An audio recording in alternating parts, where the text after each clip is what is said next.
அவங்கள கல்யாணம் பண்ணிட்டு இப்ப இந்த தேசத்துக்கு கூட்டிட்டு வரும்போது அவங்க என்ன செய்வாங்க? வரும்போது சும்மா வருவாங்களா? அவங்களுடைய விக்கிரகத்தை, சிலைய எல்லாத்தையும் தூக்கிட்டு வந்து இங்க அரண்மனைக்குள்ள வச்சிருப்பாங்க.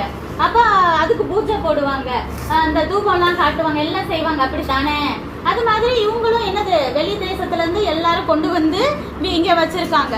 அப்ப அது மட்டும் இல்லாம ராஜா வந்து கொஞ்ச வயசுல கூட நல்லா இருக்காரு. ஆனா வயசு கூட கூட இப்படியே நிறைய கல்யாணம் முடிக்க என்ன செய்யறாரு? அந்த பெண்கள் மேல ரொம்ப அளவுக்கு அதிகமா ஆசை வைக்கும் போது, இப்ப எப்பயுமே நம்மளுக்கு பிடிச்சவங்க ஒண்ணு சொன்னா உடனே செய்வோம், அப்படித்தானே? அதே மாதிரி எல்லா ராணிகளும் சேர்ந்து கொஞ்சம் கொஞ்சமா நாங்க வந்து இதுக்கு மட்டும் அரண்மனைக்குள்ள வச்சுக்கிறோம், இதுக்கு மட்டும் ஒரு பலி செலுத்திக்கிறோம், இதுக்கு மட்டும் நாங்க ஒரு பண்டிகை கொண்டாடிக்கிறோம், அலோவ் பண்ணுங்க அப்படின்னு சொல்லியிருப்பாங்க. அவங்க என்ன செஞ்சிருப்பாங்க? அவங்களோட சொந்தக்காரங்களை கூப்பிட்டுருப்பாங்க. அப்போ ஒரு தடவை ராஜா நீங்களும் வாங்கலேன் எங்க பண்டிகைக்கு, நீங்க வரலேட்டா எனக்கு கௌரவ குறைச்சலா இருக்கும், நீங்க என்னனாலே ஹஸ்பண்ட், நீங்க வரலேட்டா எங்களுக்கு ஒரு மாதிரியா இருக்கும், அப்படித்தானே ராணிக்கெல்லாம் சொல்லுவாங்க. அப்ப ராஜா என்ன செய்யணும்? போய் தானே ஆகணும். இப்படியே போய் போய் போய் அவரும் என்ன செய்யறாரு?